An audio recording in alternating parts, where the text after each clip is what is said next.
नमस्ते। आज हम यूनिट 10 द बनियान ट्री की रीडिंग स्टार्ट करेंगे। स्टार्ट करते हैं। The fight of the cobra and the mongoose is a classic drama often seen in India and the outcome is largely the same. यानी कि cobra और नेवले की लड़ाई, mongoose यानी नेवला। ओके, भारत में अक्सर देखा जाने वाला एक क्लासिक ड्रामा है। ऑफन यानी होता है अक्सर, सीन इन इंडिया यानी कि भारत में देखा जाने वाला एक क्लासिक ड्रामा है। And the outcome is largely the same यानी कि इसका नतीजा ज़्यादातर एक जैसा ही होता है। एक जैसा यानी लार्जली द सेम बोल रहा है। ओके, नेवला जहरीले डंक से इम्यून नहीं होता। The mongoose is not immune to the venomous bite but is faster and quicker in motion than the snake। लेकिन वह सांप से ज़्यादा तेज और फुर्तीला होता है। Faster and quicker in motion than the snake. Okay, the cobra assumes a posture of defense and attempts to reach the animal by a sweeping strike, but the quick moving mongoose jumps out of reach and comes at the snake from another direction before the snake can get into striking position again। Okay, यानी कि cobra बचाव की मुद्रा में आ जाता है और एक जोरदार वार करके जानवर तक पहुंचने की कोशिश करता है। ओके, लेकिन तेज चलने वाला नेवला पहुंच से बाहर कूद जाता है। ओके, और सांप के दोबारा हमला करने की स्थिति में आने से पहले ही दूसरी दिशा से उस पर हमला कर देता है। The constant movement tires and discourages the snake, and the mongoose is finally able to leap in close and bury its teeth in the snake's neck, usually severing the joints of its vertebrae। यानी कि और इस लगातार हरकत से सांप क्या होता है, थक जाता है और हिम्मत हार जाता है और आखिर में नेवला पास जाकर कूदने में कामयाब हो जाता है और अपने दांत सांप की गर्दन में गाड़ देता है, जिससे आमतौर पर उसकी रीढ़ की हड्डी के जोड़ टूट जाते हैं। ठीक है, अब हम रीडिंग स्टार्ट करेंगे पार्ट 1 से। First paragraph. दो The house and grounds belonged to my grandparents. The magnificent old banyan tree was mine safely because grandfather at 65 could no longer climb it। यानी कि हालांकि घर और ज़मीन मेरे दादा दादी के थे। House and grounds belong to my grandparents यानी दादा और दादी के। The magnificent old banyan tree was mine safely because grandfather at 65 could no longer climb it. लेकिन वह शानदार पुराना बरगद का पेड़ मेरा था। ओके, बनियान ट्री को क्या कहते हैं, बरगद का पेड़।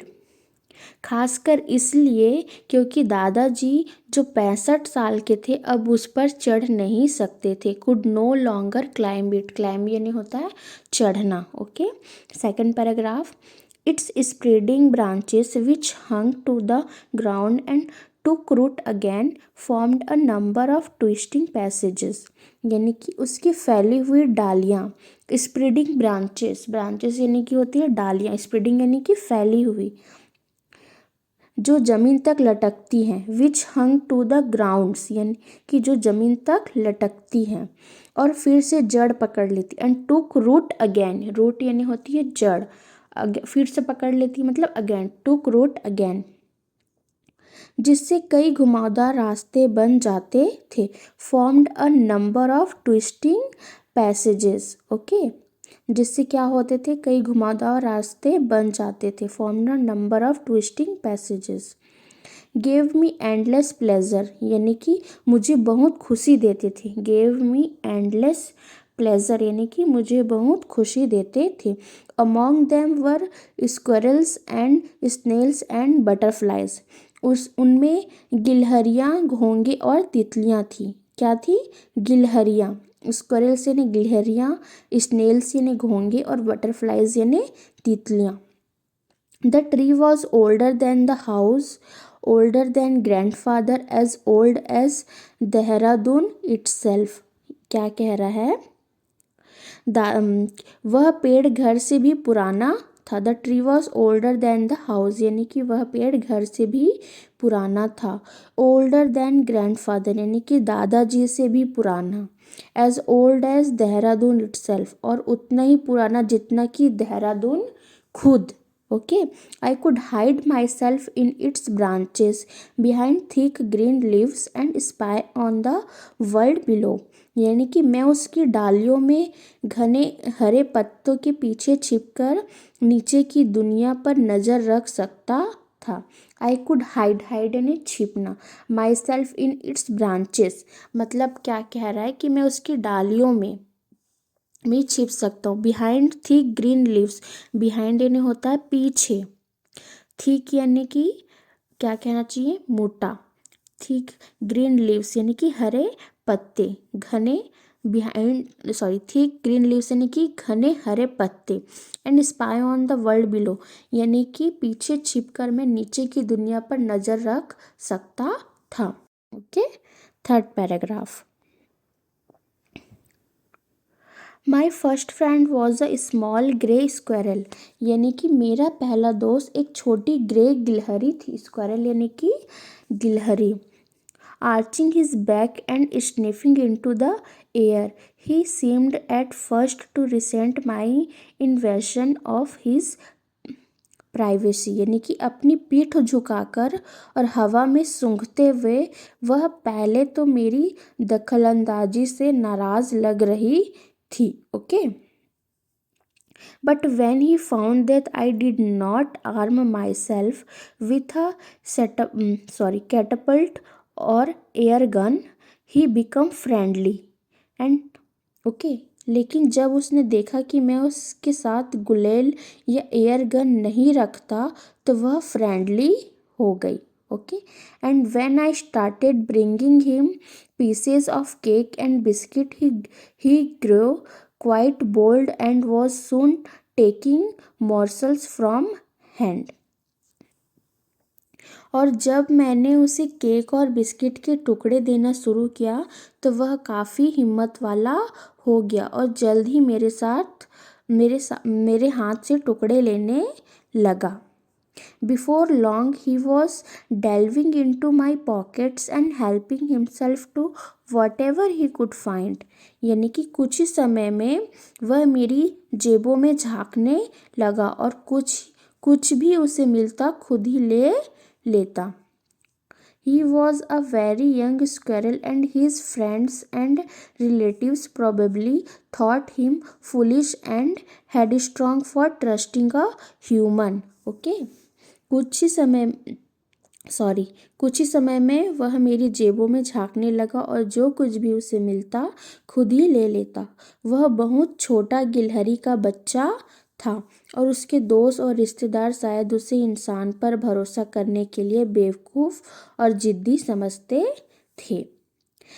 क्या कह रहा है? मेरा पहला दोस्त एक छोटी ग्रे गिलहरी थी। अपनी पीठ झुकाकर और हवा में सूंघते हुए वह पहले तो मेरी दखलंदाजी से नाराज़ लग रही थी, लेकिन जब उसने देखा कि मैं अपने साथ गुलेल या एयर गन नहीं रखता तो वह फ्रेंडली हो गई और जब मैंने उसे केक और बिस्किट के टुकड़े देना शुरू किया तो वह काफ़ी हिम्मत वाला हो गया और जल्द ही मेरे हाथ से टुकड़े लेने लगा। कुछ ही समय में वह मेरी जेबों में झांकने लगा और जो कुछ भी उसे मिलता खुद ही ले लेता।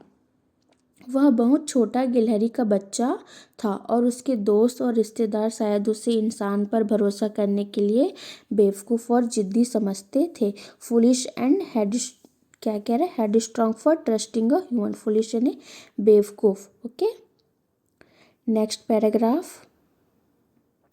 In the spring, when the banyan tree was full of small red figs, birds of all kinds would flock flock into the branches. बसंत के मौसम में, इन द स्प्रिंग यानी बसंत के मौसम में, जब बरगद का पेड़ छोटे छोटी लाल अंजीर से भर जाता था। फिग यानी होता है अंजीर, ओके। तो हर तरह के पक्षी उसकी टहनियों पर आ जाते थे। Birds of all kinds would flock into the branches, यानी कि हर तरह के पक्षी उसकी टहनियों पर आ जाते थे। The red बॉटम्ड Bulbul, cheerful and greedy parrots, manna and crows squibbling with one another. During the fig season, the banyan trees was the noisiest place in the garden. यानी कि लाल पूंछ वाली बुलबुल जो खुश मिजाज और लालची होती थी।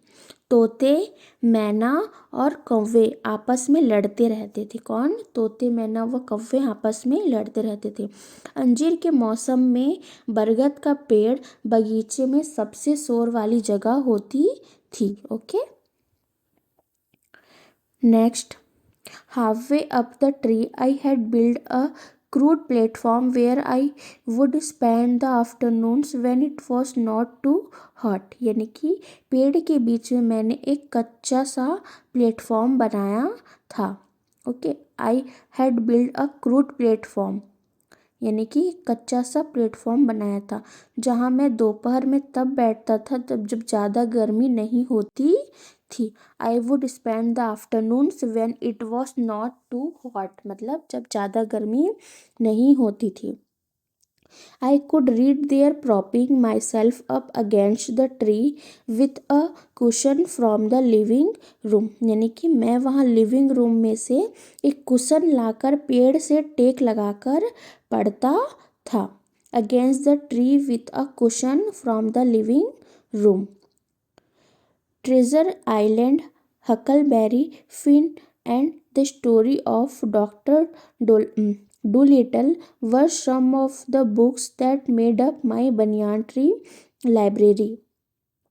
यानी कि ट्रेजर आइलैंड, हकलबेरी फिन और the story of doctor Doolittle कुछ ऐसी किताबें थीं जो मेरी बरगद के पेड़ वाली लाइब्रेरी का हिस्सा थी, okay. 6 paragraph.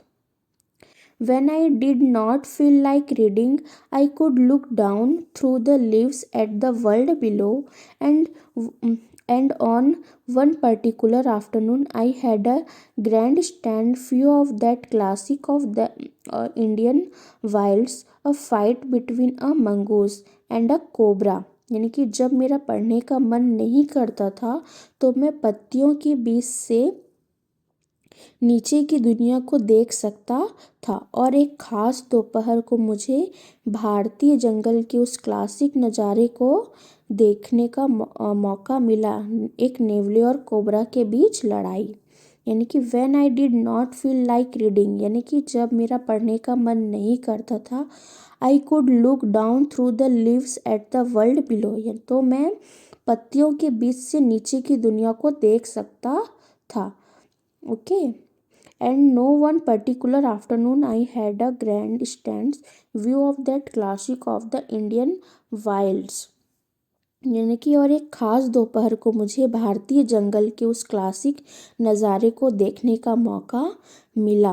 A fight between a mongoose and a cobra, एक नेवले और कोबरा के बीच लड़ाई, ओके।